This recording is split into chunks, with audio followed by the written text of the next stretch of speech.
Gracias, Señor, oh Dios del cielo, porque tú has separado este día para que juntos te adoremos y descansemos no solamente de nuestras labores, sino también que descansemos en Cristo. Amado Dios, quiero rogarte, oh Trino Dios, que tú uses la predicación de tu palabra en esta mañana para hacer tu obra en la vida de cada alma que está bajo este techo. Ayúdanos a enfocar nuestra atención en el mensaje de tu palabra, Señor, y usa la predicación de tu palabra para incrementar nuestro amor por ti, nuestra hambre y nuestro deseo de conocerte más. Y usa tu palabra en esta mañana para santificarnos más a la imagen, Señor, de Cristo. Yo te lo ruego, oh Dios, en el nombre de Jesús. Señor, en esta mañana yo oro junto con tu pueblo, Señor, por la iglesia First Baptist Church aquí en Dallas. Oramos, Señor, por el pastor Michael. Mientras él proclama tu palabra, te suplico que tú lo bendigas. Te suplico, Señor, que tú extiendas tu mano sobre ellos, oh Dios, y que tú uses al pastor mientras él expone tu palabra a tu pueblo.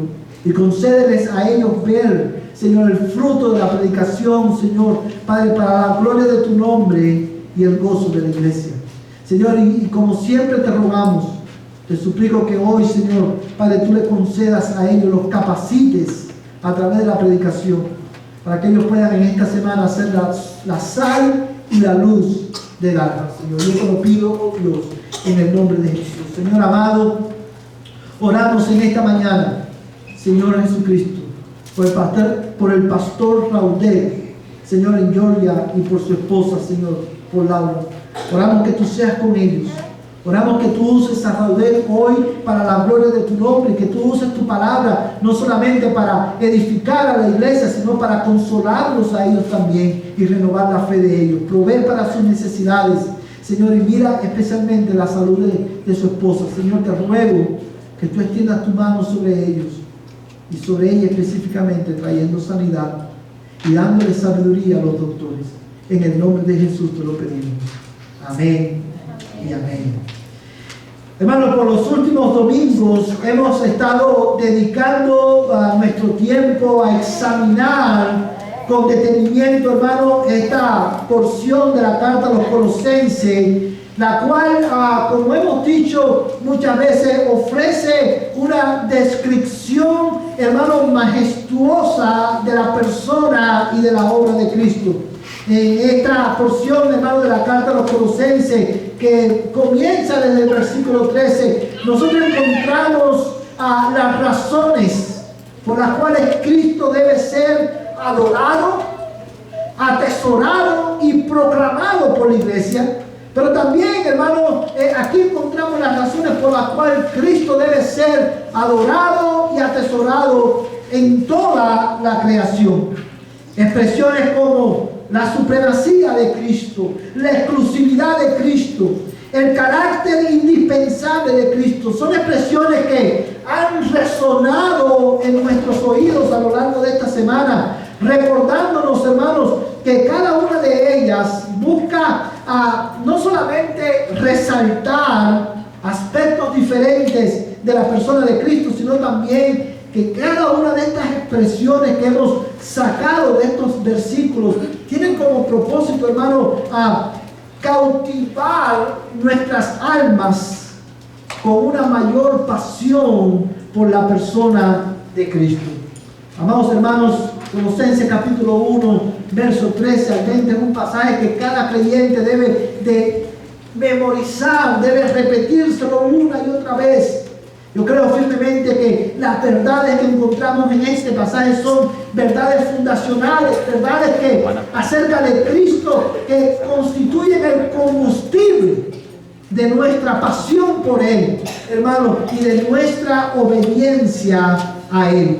En la mañana de hoy vamos a estar comenzando, vamos a considerar específicamente el versículo 18 al versículo 20, y lo vamos a hacer, hermanos, bajo este título: a Jesús, solo a Él sea la gloria.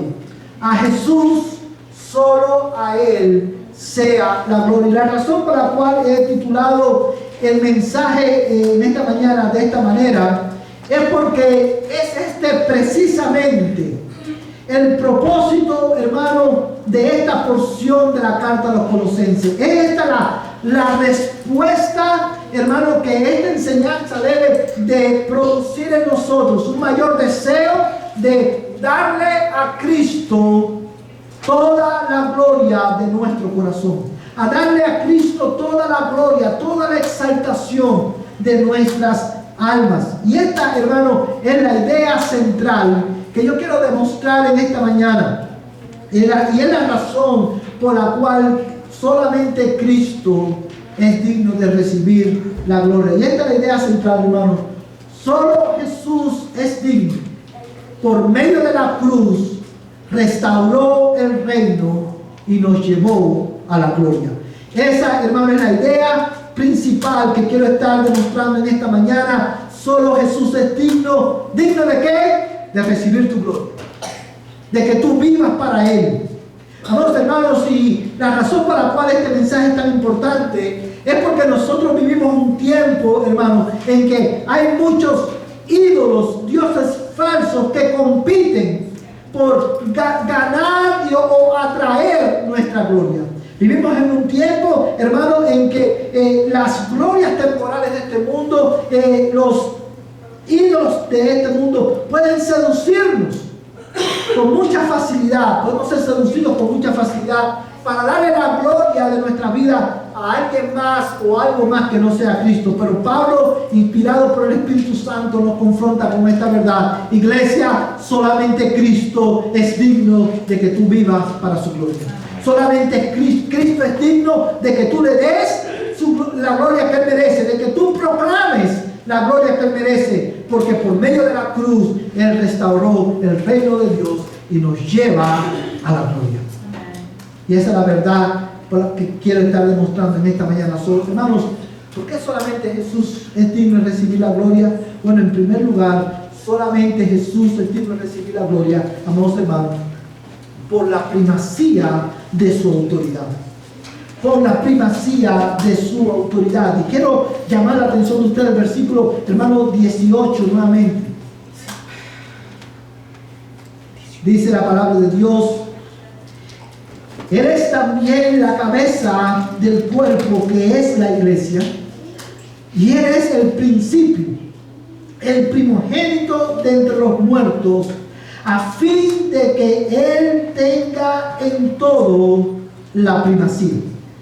Yo quiero por un momento, hermano, que meditemos en la manera en la que Pablo comienza esta nueva sección. Y digo esta nueva sección porque, aunque está incluida en esta parte de la carta de Pablo a los Colosenses, que es el corazón de la carta, y aunque el tema es el mismo, es evidente por la manera en que Pablo comienza, el versículo 18, que Pablo va a comenzar una nueva sección con un nuevo enfoque. Hasta aquí Pablo ha venido enseñándonos que Cristo es la imagen del Dios invisible, resaltando la primacía, la superioridad de Cristo como la revelación final de Dios al hombre. Pablo nos ha enseñado también que Cristo tiene un lugar de supremacía sobre la creación. Él es el primogénito de la creación, a Él le pertenecen todas las cosas. Y Él da la razón, Él dice, porque para Él, porque en Él, por Él y para Él fueron creadas todas las cosas.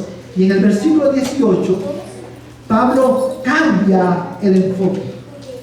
Y ahora Él va a demostrar a la iglesia la superioridad de Cristo, la primacía de Cristo, no solamente sobre la creación, sino sobre la iglesia en específico. Y Él comienza de esta manera: y Él es también, y quiero enfatizar esto, y Él es también. Él no es solamente la imagen del Dios invisible, Él no es solamente el heredero de la creación. Como si todo esto fuera poco, Cristo es digno de que tú le adores, porque Él es también la cabeza del cuerpo. Y quiero que mires cómo Pablo, hermano, especifica la cabeza del cuerpo, que es la iglesia.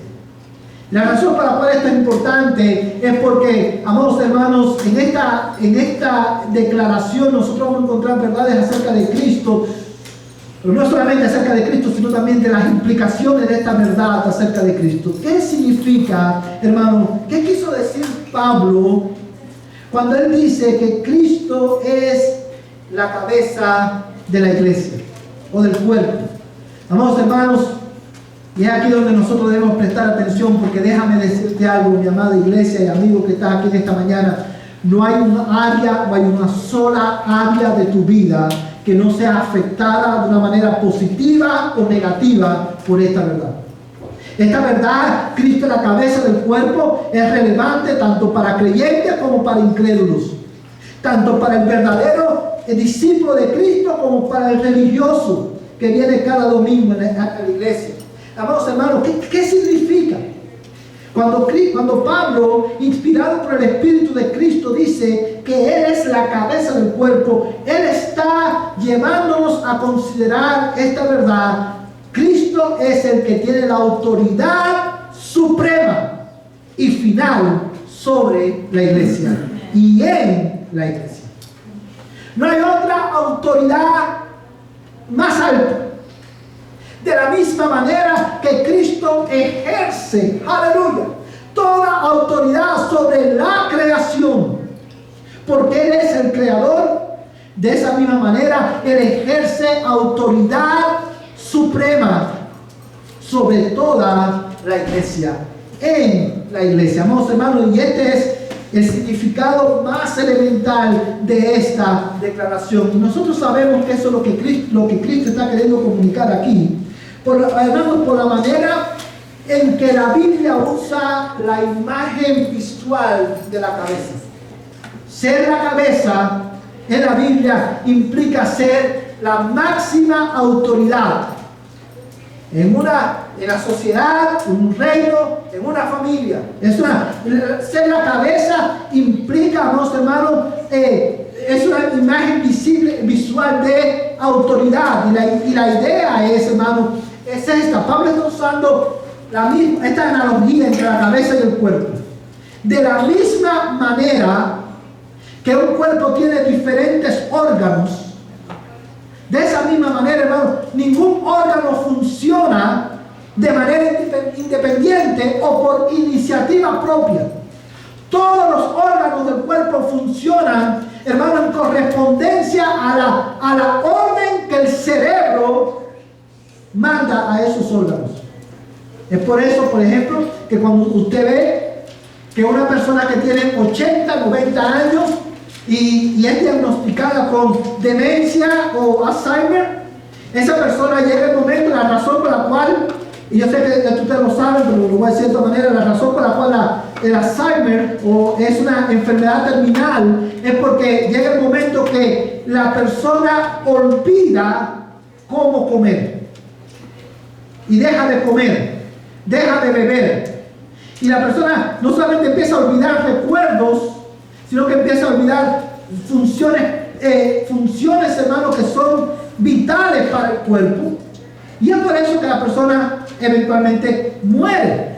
Una de las razones. Porque el cerebro ya no está dando órdenes a los músculos, a los órganos.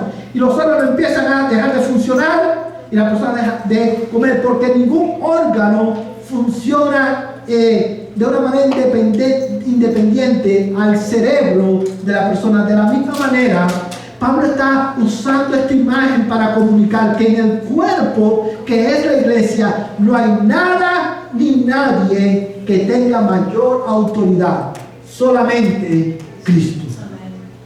Es por eso que la iglesia cristiana no tiene papas. Es por eso que la iglesia cristiana, hermano, cree y proclama que solamente Cristo es Señor. Y esa es una proclamación que no solamente demanda nuestra obediencia a Cristo, sino que es una declaración que apunta a esta realidad, que en la iglesia de Cristo solamente hay uno que ocupa un lugar de primacía en autoridad, y esa persona no es el pastor, no son los pastores, no son los diáconos, esa persona es Jesucristo. Y esta es una verdad que el Espíritu de Cristo comunica no solamente a través de Pablo, a través de toda la Escritura. Desde el Antiguo Testamento, Dios está comunicando a su pueblo de que hay uno que va a ocupar este lugar. Yo creo que tú mires conmigo, hermano, 2 Samuel capítulo 7, versos 12 al 13. 2 Samuel capítulo 7, versos 12 al 13.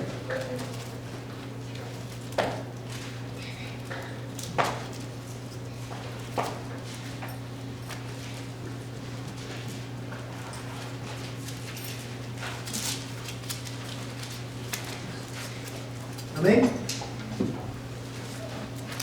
2 Samuel capítulo 7, versos 2 al 13. Todos lo tienen, hermanos. Dice la palabra de Dios: cuando tus días se cumplan y reposes con tus padres, levantaré a tu descendiente después de ti, el cual saldrá de tus entrañas, y estableceré su reino. Él edificará casa a mi nombre, y yo estableceré el trono de su reino para siempre. Vamos, hermanos, si usted ha leído la palabra de Dios, si ha leído el libro de Samuel, los libros de Samuel, usted sabe cuál es el contexto de estos versículos. El rey David, el gran rey David, tuvo la geniosa, la gran idea de edificar un templo a Dios, porque él amaba a Dios. Y es interesante que Dios le dijo: tú no vas a edificarme casa a mí, yo te voy a edificar una casa a ti. Y este versículo que acabamos de leer está en el contexto del pacto davídico, el pacto que Dios hace con David.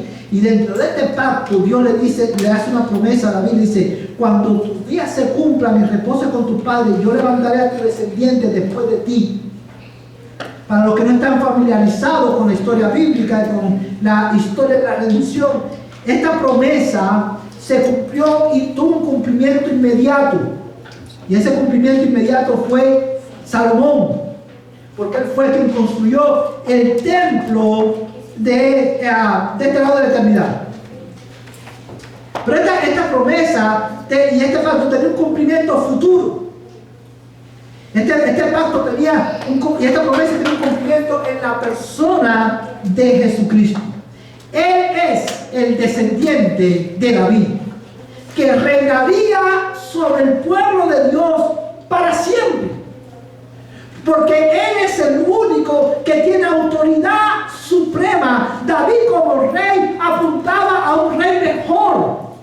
David como rey cometía errores. David como rey, su reinado no fue para siempre. El reinado de David, aunque él era el rey de la nación, su autoridad como rey estaba supeditada por la autoridad divina. Es Dios el que ejerce dominio absoluto, no solamente en la creación, sino también y especialmente en su iglesia, en su pueblo.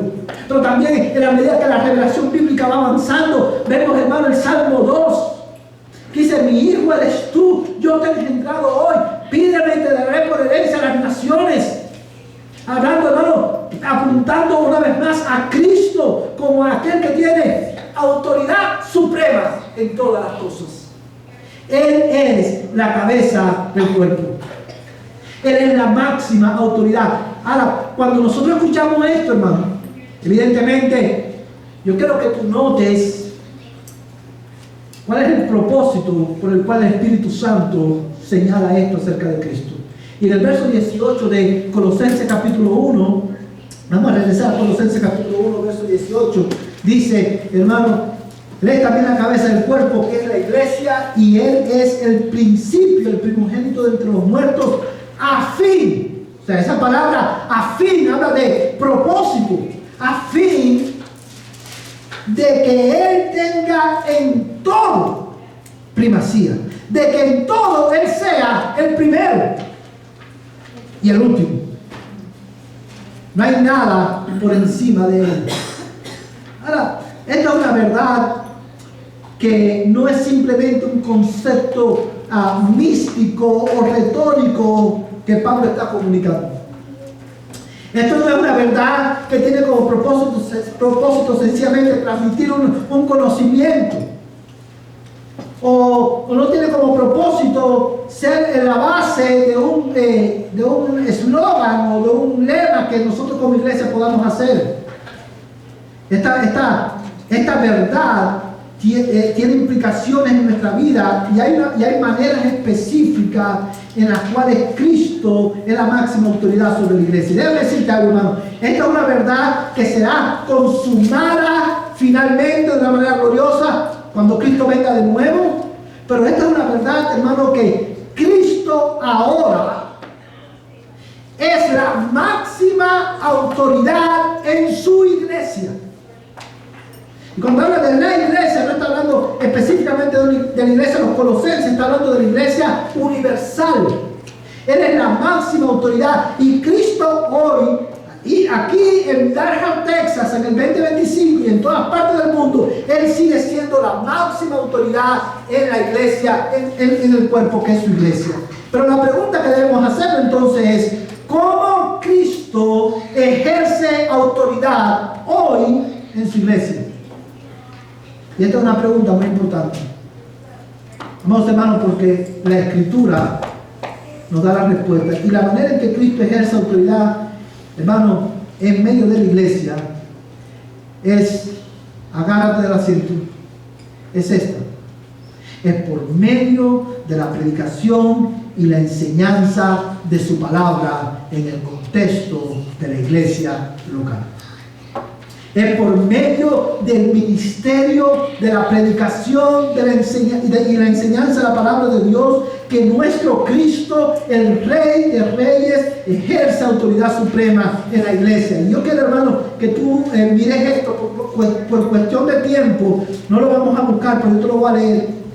Cuando Jesús está hablando con Pedro, hermano, y con los discípulos, y Jesús le pregunta quiénes dicen los hombres que soy yo. Los discípulos dan varias respuestas y Pedro dice, pero tú eres el Cristo, el Hijo del Dios viviente. Y ahí se desarrolla una conversación, y algo que Cristo le dice a Pedro es esto, en Mateo 16, 19, él dice, yo te daré las llaves del reino de los cielos, y lo que ates en la tierra será atado en los cielos, y lo que desates en la tierra será desatado en los cielos. Y este es un versículo que ha sido mal interpretado, especialmente por la Iglesia Católica Romana. Y aunque Cristo está hablando, indiscutiblemente está hablando directamente con Pedro, esta llave, la expresión llave, hermano, es un símbolo de autoridad. Usted recuerda en Apocalipsis cuando el Cristo dice, yo tengo la llave de la muerte y del Hades. O sea, yo tengo autoridad. Es un símbolo de autoridad. Cuando Cristo está diciendo esto a Pedro, Cristo no solamente se está dando la llave del reino a Pedro, sino también a los apóstoles y por extensión a la iglesia. Cristo ejerce su autoridad en la iglesia por medio del ministerio de la predicación y la enseñanza. Es por medio de la predicación y la enseñanza que Cristo abre y cierra las puertas del reino para los hombres. Lo voy a repetir, hermano. Es por medio de la predicación y la enseñanza que Cristo abre y cierra en las puertas del reino de los cielos para los hombres. Usted se preguntará, ¿cómo es así, pastor? Cuando el pastor se para en el púlpito y abre la escritura y expone la escritura y dice, así dice el Señor en su palabra, y proclama el evangelio y llama al pecador al arrepentimiento, está abriendo y cerrando las puertas del reino para los que escuchan. Las abre cuando llama el pecador al arrepentimiento y dice, esta es la manera de entrar. Cree y arrepiéntete. Si no crees y no te arrepientes, irás eternamente al infierno. Cristo ejerce autoridad a través del ministerio de la predicación de la palabra. Y es, amados hermanos, a eso a lo que Pablo también se refiere cuando en Colosenses capítulo 1, verso 18, por eso él identifica al cuerpo con la iglesia. Porque Cristo, una vez más, yo quiero enfatizarlo, ejerce su autoridad suprema en el contexto de la iglesia a través de la palabra. Ahora, ¿por qué esto es importante? Creo que tú pienses, hermano, por un momento en las implicaciones de esta verdad, hermano, porque Cristo es la cabeza del cuerpo, que es la iglesia, y Él ejerce autoridad por medio de su palabra. Una de las evidencias que tú perteneces al cuerpo de Cristo es tu sometimiento voluntario y progresivo a la autoridad de Cristo por medio de su palabra. Hermano, yo no puedo decir que yo soy parte del cuerpo si yo no estoy sujeto a la cabeza del cuerpo. No existe tal cosa, hermano, como creyentes o cristianos, hermano, que son llaneros solitarios, que son su propia autoridad. Cristo, hermano, una de las mayores evidencias que tú perteneces al cuerpo es tu sometimiento voluntario y progresivo a la autoridad de la palabra de Cristo. Hermano, no hay una evidencia más clara que esa. Amados hermanos, esto implica que nosotros, por ejemplo, someternos voluntariamente y progresivamente a la autoridad de la palabra de Cristo implica, por ejemplo, someter nuestras emociones a la autoridad de la palabra de Cristo. Amados hermanos, nosotros vivimos un tiempo en que, hermano, hay muchas personas que tienen problemas con sus emociones, porque son gobernados. La máxima, escucha, te lo voy a decir de esta manera, cuando la máxima autoridad en tu vida son tus emociones, tú estás, hermano, preparando el terreno para el fracaso total de tu vida. Porque nunca vas a tener un fundamento estable. Amados hermanos, es por eso que cuando las emociones dominan tu vida, dominan tu mente, dominan tu voluntad, tú estás condenado a vivir, hermano, sumido en una ambigüedad total en tu vida. Es por eso que tú necesitas hablar de verdad a tus emociones, la verdad de la palabra de Dios. No, hermano, cuando tú sometes tus emociones a la palabra de Dios, entonces tu bienestar espiritual y emocional florecerá arraigados en la palabra de Cristo, la cabeza de la iglesia. Hermanos, Cristo, hermano, solo Él es digno de recibir la gloria, no solamente porque Él tiene por la primacía de su autoridad. Cristo es digno de recibir la gloria, solo Él, precisamente, hermano, en segundo lugar, por la centralidad de su persona. Oh, aleluya, no hay otro, ni en el cielo ni en la tierra hay otro como Cristo. Y yo creo que tú mires, hermano, el verso 18, la parte B, y vamos a leer, hermano, hasta el verso 19. Dice la palabra de Dios, hermano, de esta manera: Él es el principio, el primogénito de entre los muertos, a fin de que Él tenga en todo la primacía, porque agradó al Padre que en Él habitara toda la plenitud. Ni en el cielo ni en la tierra hay otra persona como Cristo. ¿Y por qué digo esto? Porque evidentemente cuando tú lees estos versículos, hermano, cuando Él dice que Él es el principio, el primogénito entre los muertos, a fin de que en todo tenga la preeminencia, y el verso 19 dice: porque agradó al Padre que en Él habitara toda la plenitud. Está hablando, hermano, de que fue el placer de Dios el Padre habitar plenamente en la persona de Cristo.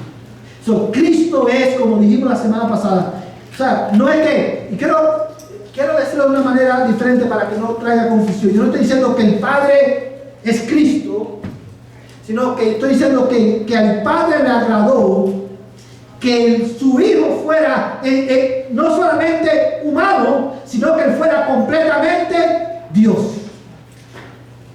Porque Él tiene la misma naturaleza divina del Padre. Cristo, hermano, la centralidad de su persona en primer lugar se desprende de la exclusividad de su naturaleza. Solamente Él es completamente Dios completamente hombre. Él no fue simplemente un maestro. Él no fue simplemente un profeta. Él no fue un rey más. Cristo es Dios mismo en la carne. No hay otro como Él. No, hermano, pero no solamente la centralidad de su persona se debe a la exclusividad de su naturaleza, sino también a la exclusividad de su obra.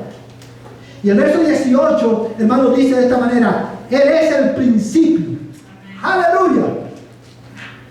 Aleluya, hermano. Él es el principio. El primogénito de entre los muertos. Oh, hermano, aquí debemos detenernos. Porque ¿qué significa? ¿Qué quiere decir Pablo? O más bien, ¿qué quiere comunicar el Espíritu de Cristo por medio de Pablo cuando dice que Cristo es el principio? Oh, hermano, cuando los hermanos de la iglesia colosenses leyeron esto, ¿sabes lo primero que vino a su mente? Génesis 1:1. Cuando dice: en el principio creó Dios los cielos y la tierra. Ahora, ¿por qué esto es relevante? Bueno, esto es relevante, hermano, porque al él hacer esa conexión con Génesis, evidentemente viene a nuestra mente nuevamente los versículos que consideramos la semana pasada. Todo fue creado en Él, por medio de Él y para Él.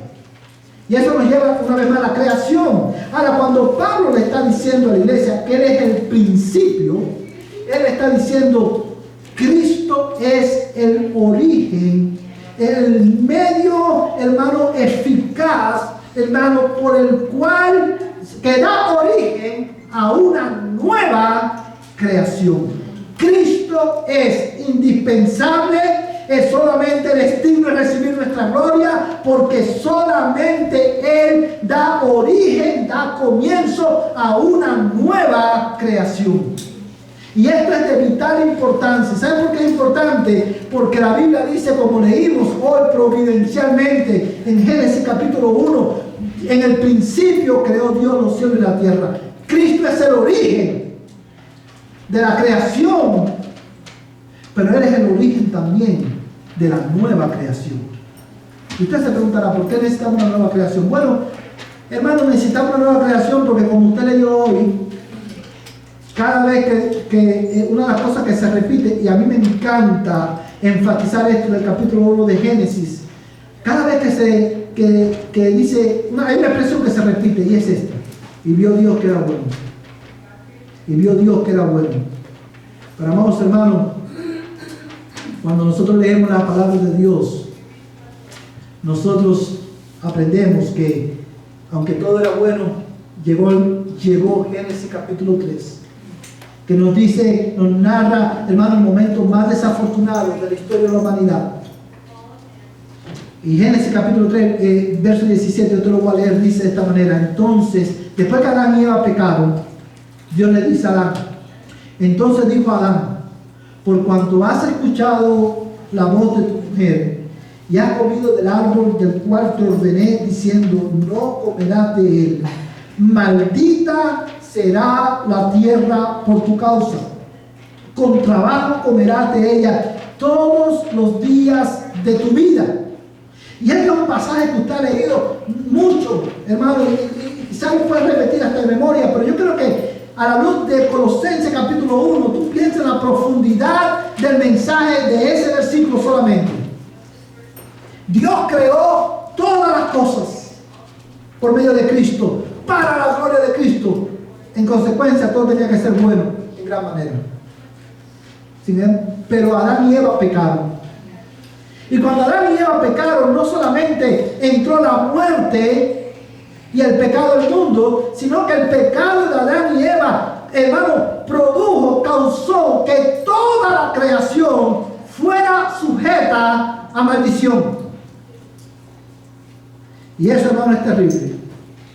O sea, por eso tenemos, no solamente nuestros cuerpos están sujetos a maldición, sino que toda la naturaleza, toda la creación está bajo maldición por causa del pecado de un hombre. Lo repito, por causa del pecado de un hombre, toda la creación fue sujeta a maldición. Y eso nos enseña la gravedad del pecado. El pecado no es algo pasajero. El pecado, hermano, yo creo firmemente que la iglesia, los cristianos, debemos de dejar de pensar en el pecado como si fuera un error que cometemos. Y hay veces, hermano, que tratamos el pecado como simplemente un error. Señor, discúlpame por esto que hice. No. El pecado no es un error que cometes. El pecado es un acto de activa rebelión contra Dios, tu Creador, el único que tiene autoridad suprema sobre su vida. El pecado es la respuesta de tu corazón pecaminoso de rebelión contra la autoridad suprema de Cristo. Y tiene consecuencias no solamente para ti, sino para todos los que te rodean. Y en esa desgracia nos sumió nuestro padre Adán. Y quiero aclarar, cuando digo que en esta desgracia nos sumió nuestro padre Adán, no es para que digamos, Adán la embarró. No. Si tú hubieras estado en el lugar de Adán, tú hubieras hecho lo mismo. Pero Adán, nuestro padre, nos sumió en esta desgracia y como consecuencia estamos condenados a vivir bajo maldición por toda una eternidad. Pero vino Cristo, amén, el segundo Adán. Amén. Y por la obediencia de Él, todas las cosas serán hechas nuevas. Amén. Vino el segundo Adán, Jesucristo, el Hijo de Dios, para dar comienzo a una nueva creación. ¡Aleluya! Y yo creo que tú mires la suficiencia y la relevancia de Cristo. Porque cuando Adán y Eva, nuestros padres, pecaron, el pecado abundó en el mundo. Y cuando llegamos a solamente Génesis capítulo 6, nosotros vemos, ¡aleluya! Bendito sea nuestro Señor Jesucristo. Nosotros vemos que Dios, hermano, ya la maldad de los hombres era mucha, y por compasión y como una expresión de su gracia, Dios trae el juicio del diluvio. Pero Dios, que es compasivo, Dios, no voy a destruir al hombre completamente, ni a mi creación. Le voy a dar una nueva oportunidad. Y Noé halló gracia delante de Dios, él y su familia. Y hicieron el arca como Dios le mandó, y metieron una pareja de animales. Usted sabe la historia. Y si usted lee el relato de Génesis 6, 7 y 8, usted se va a dar cuenta, hermano, que Noé tuvo la oportunidad de comenzar de nuevo una nueva creación. Pero, al igual que nuestro padre Adán, Noé también fracasó. El reino, ¿sabes? Pero Dios dijo: yo soy rey, y yo voy a restablecer mi reino entre los hombres. Ya no a través de Adán, ya no a través de Noé, todos fracasaron.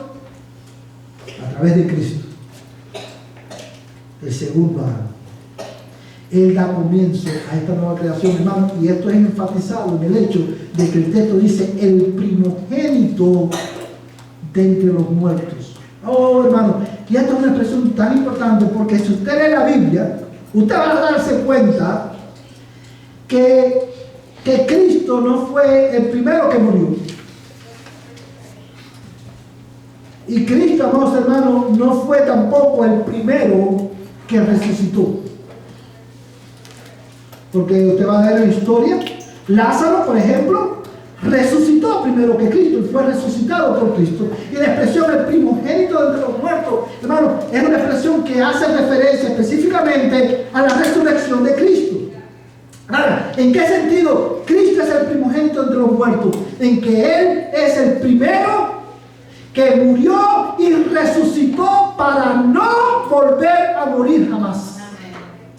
Por la obediencia de un hombre, de la desobediencia de un hombre, hermano, el pecado y la muerte al mundo. Pero por la obediencia pasiva y activa de Jesucristo, la inmortalidad fue traída nuevamente a la creación.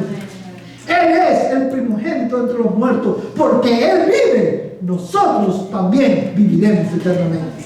Es por eso, hermano, que Cristo está central para la vida cristiana. Hermano, un cristianismo sin Cristo no es más que una religión vacía que lleva no solamente a la decepción, sino a la condenación eterna también.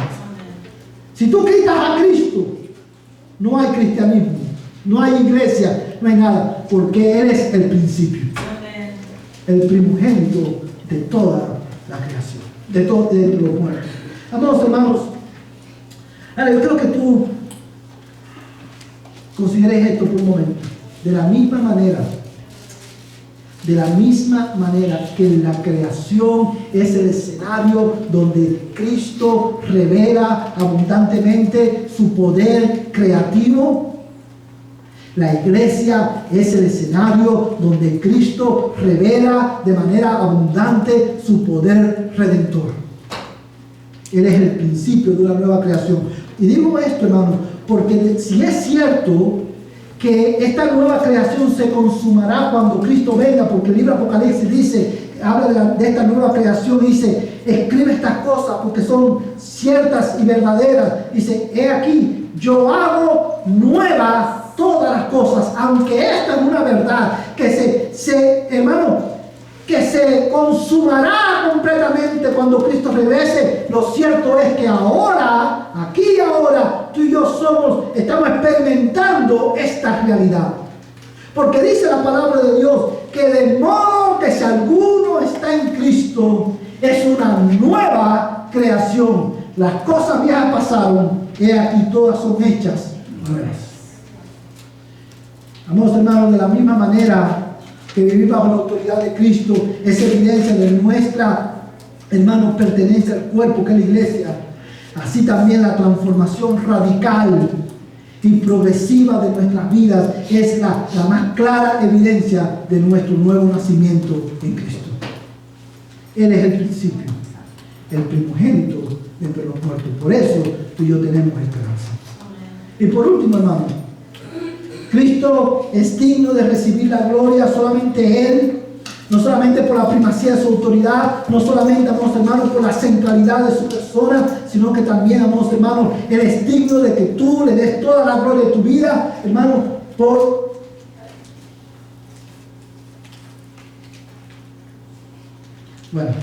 el propósito de su humillación. Por el propósito de su humillación. Yo quiero que tú mires conmigo, amados hermanos, a los versículos 19 al 20. Dice, porque agradó al Padre que en Él habitara toda la plenitud, y por medio de Él reconciliar todas las cosas consigo, habiendo hecho la paz por medio de la sangre de su cruz, por medio de Él. Repito, ya sean las que están en la tierra o las que están en los cielos. Hace un momento atrás se mencionaba que el verso 19, de una manera, pudiéramos decir, explícita e implícita, habla de la centralidad, de la exclusividad de la naturaleza de Cristo. Él es 100% hombre y 100% Dios. Ahora bien, ¿por qué esto es importante? Porque Cristo, hermano, la persona de Cristo, el Cristo que caminó entre nosotros, como también dije hace un momento atrás, es más que un maestro. Él es más que simplemente el fundador de un nuevo movimiento. Cristo es Dios mismo entre los hombres. Pero eso implica que, hermano, cuando dice el apóstol Pablo que agradó al Padre que en Él habitara toda la plenitud, o sea, Él no era medio Dios, o mitad Dios y mitad hombre, Él era completamente Dios. Dios, la segunda persona de la Trinidad, adoptó nuestra humanidad. Él se humilló a sí mismo. Dios, hermano, la segunda persona de la Trinidad, de la bendita y gloriosa Trinidad, se veló su gloria temporalmente.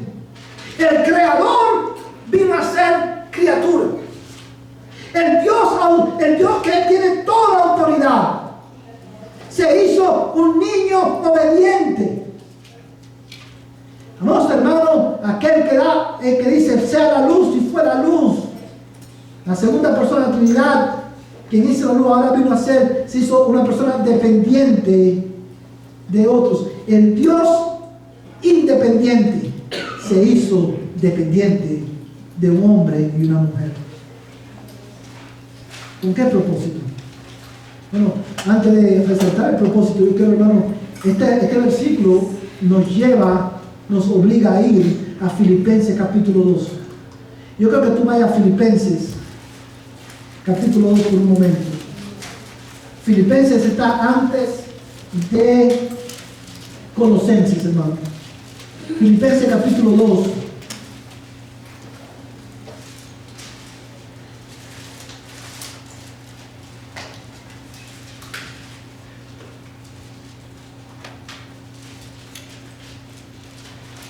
Amén. Y vamos a leer su palabra, hermano, en el versículo 5, Filipenses capítulo 2, verso 5, dice: haya pues en vosotros esta actitud que hubo también en Cristo Jesús, el cual, aunque existía en forma de Dios, hermano, una pausa. Es a eso a lo que se refiere Pablo en Colosenses cuando dice que al Padre le plació que en Él habitara toda plenitud. ¿La plenitud de qué? De la deidad. Él es completamente Dios.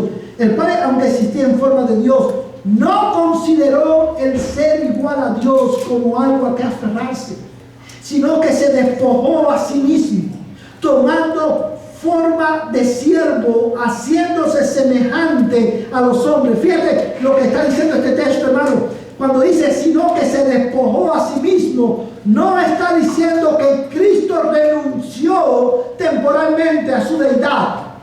Lo que está diciendo es que Él la veló temporalmente. Y lo sabemos porque el texto dice, sino que se despojó a sí mismo, tomando forma de siervo. O sea, Él adoptó nuestra humanidad y al hacerlo veló su gloria. Y el texto lo hace más claro cuando dice, haciéndose semejante a los hombres. Y hallándose en forma de hombre, se humilló a sí mismo, haciéndose obediente hasta la muerte y muerte de cruz. ¿Por qué el santo, eterno, glorioso Hijo de Dios, la segunda persona de la Trinidad, se humillaría de esta manera? Oh, hermano, para reconciliarte a ti y a mí con Dios. Cuán grande amor, cuán grande compasión. Hermano, como decimos muchas veces en nuestra iglesia, ¿cómo no hemos de adorarles?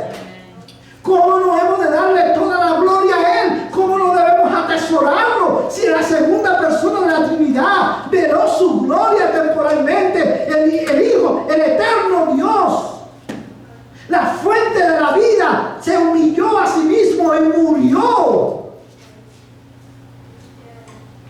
Hermano, para que por medio de Él tú y yo pudiéramos ser reconciliados con Dios. La razón por la cual, hermano, debíamos ser reconciliados es porque tú y yo estábamos enemistados con Dios. Y hermano, vamos a volver a Colosenses, y esto me lleva una vez más a enfatizarte, hermano, acerca de la gravedad del pecado. Pero mira, yo quiero que tu alma se deleite en este versículo, hermano. Porque dice Colosenses capítulo 1, verso 20, y por medio de Él reconciliar todas las cosas consigo.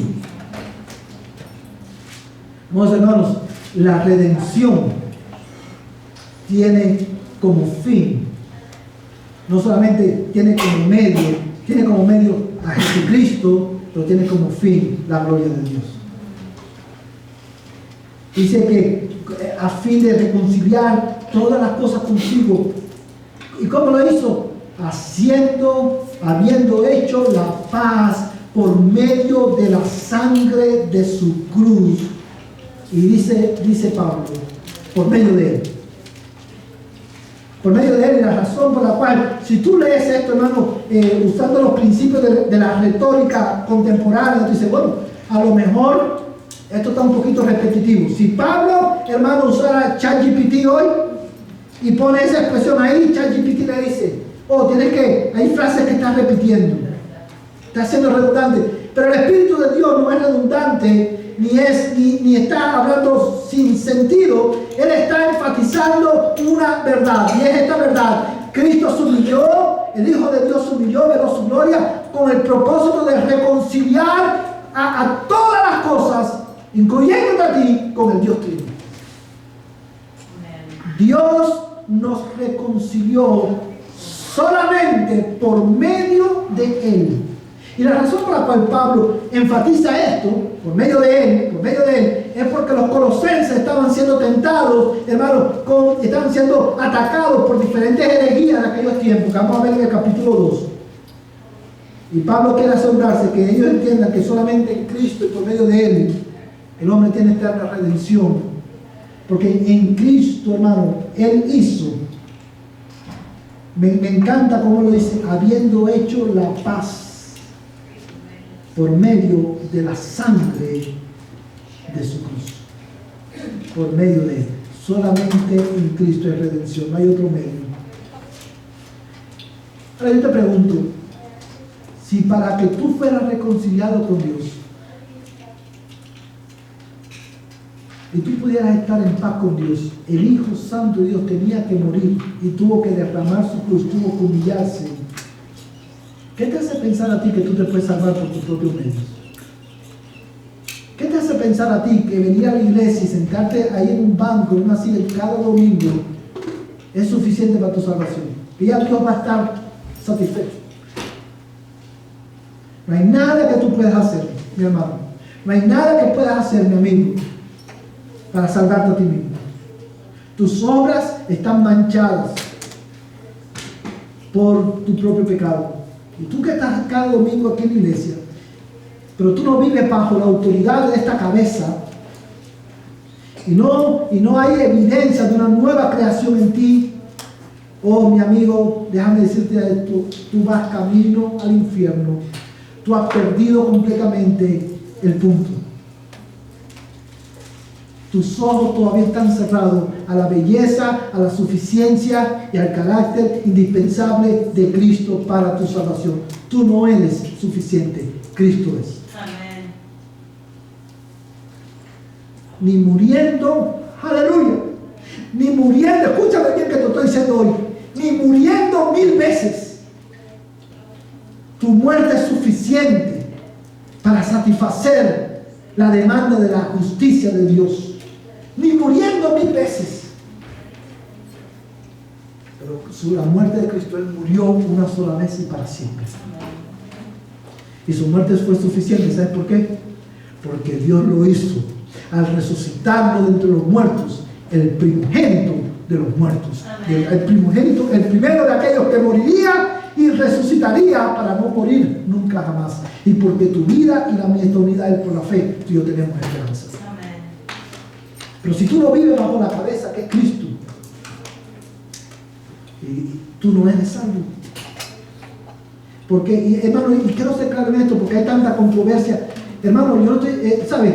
Hay una realidad, dice la palabra de Dios: para esto Cristo murió y volvió a vivir, para ser Señor de los que viven y de los que mueren.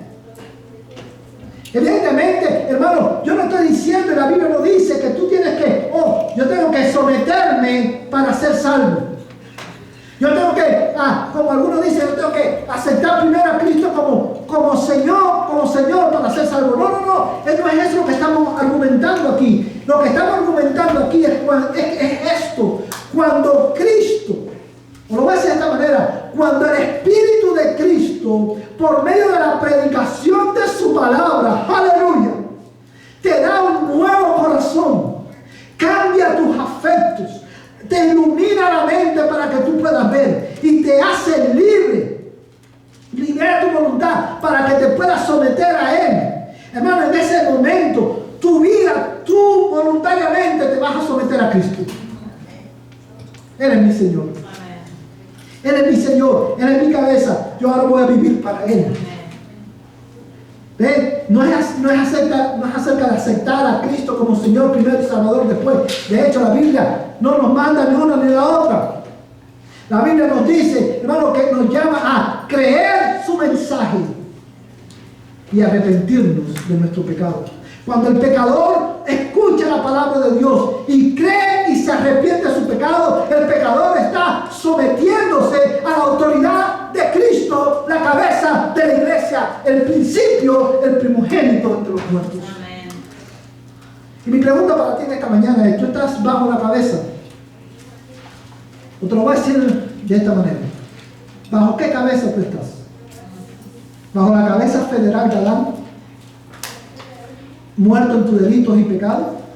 ¿O bajo la cabeza federal de Cristo? ¿Quién te representa delante de la corte celestial? ¿Adán o Cristo? La respuesta a esa pregunta determina cómo tú vives aquí y determina también tu eternidad. Ahora, yo quiero terminar en esta mañana, hermano, haciendo énfasis en algo. Porque Cristo tiene primacía de autoridad en la iglesia, y Él ejerce autoridad a través de la predicación de su palabra. Yo quiero ser claro en esto y con esto termino. Hermano, es por esa razón que el autor a los Hebreos, en el capítulo 3, dice a la iglesia: obedeced a vuestros pastores. Cuando tu pastor te enseña, cuando tu pastor te exhorta, cuando tu pastor te amonesta a la luz de la palabra de Dios y tú rehusas obedecer el consejo de tu pastor, tú no te estás rebelando contra el consejo de tu pastor, tú te estás rebelando contra la autoridad de Cristo. Los pastores, Cristo, que es la cabeza de la iglesia, ha dado pastores a la iglesia para que los pastores guíen y lideren a la iglesia. El ministerio pastoral no es solamente, es un ministerio de enseñanza, pero también es un ministerio de autoridad. Y la iglesia está llamada, por amor a Cristo, hermano, y por obediencia a Cristo, a sujetarse a la autoridad de sus pastores. Pero esa es una moneda que tiene dos caras. Porque Cristo es la autoridad suprema. La autoridad de los pastores es una autoridad delegada. Los pastores no tenemos autoridad por nosotros mismos, una autoridad delegada por Cristo, y tenemos que hacer buen uso de esa autoridad. La autoridad de los pastores está, hermano, confinada por los límites que la palabra de Dios ha puesto. Yo no tengo autoridad para decirte algo, que hagas algo o que dejes de hacer algo que vaya más allá de lo que Dios ha revelado en su palabra. Yo no tengo como pastor autoridad sobre tu conciencia, porque solamente hay uno que es la cabeza. Y tú como iglesia estás en el deber, en el santo deber de sujetarte a la autoridad de tus pastores, siempre y cuando tus pastores estén sujetos a la autoridad de Cristo. Oh, mi hermano, porque Cristo es, hermano, el principio de la nueva creación. Tú y yo tenemos esperanza. Él vendrá un día, hermano, a hacer nuevas todas las cosas. Y ese día ya no habrá más tristeza, más llanto ni dolor. Y Él secará las lágrimas de nuestros ojos hasta que ese día venga, llegue. Continúa tu peregrinaje con los ojos puestos en Cristo, la cabeza de la iglesia. Porque Él se humilló para reconciliarnos con Dios.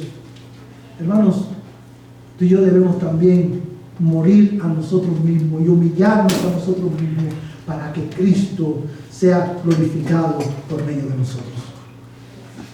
Entonces debemos morir. Dice, Pablo lo expresa claramente cuando dice, Él no escatimó, no se aferró a ser igual a Dios.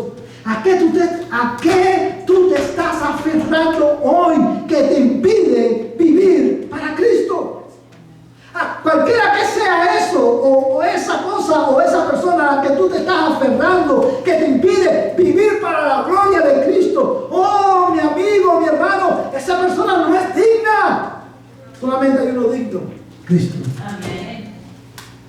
Muere a ti mismo, muere a tus deseos. Él es digno. Amén.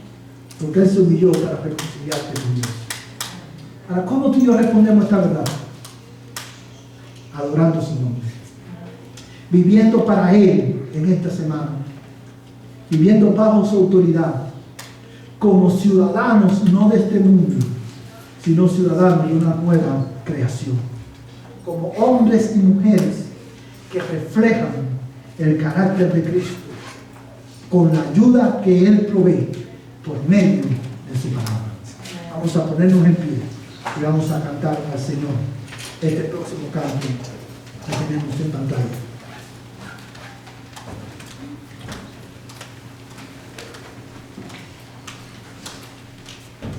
Déjame probar algo. No está funcionando. Contrólalo por allá. Ok.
finish in prayer this morning. Padre, te damos gracias, oh Dios, por tu palabra. Sea Jesucristo exaltado en medio nuestro en esta semana. Amén. Y no solamente en medio nuestro, sino también a través de nosotros y en toda la creación. Amén. No hay otro como tú. Amén. Al ser expuesto tu palabra en esta tarde, Señor, no podemos hacer otra cosa que suplicarte que tú nos des de tu gracia en este día. Para que en esta semana podamos vivir sujetos a la cabeza que es Cristo. Amén. Amado Dios, ahora que vamos a nuestros hogares, es mi oración, Señor, que tú bendigas a tu pueblo con paz. Al único Dios, nuestro Salvador, por medio de Jesucristo, nuestro Señor, sea gloria, majestad, dominio y autoridad antes de todo tiempo y ahora y por todos los siglos. Amén. Amén. Vayan en paz, estamos despedidos. Amén.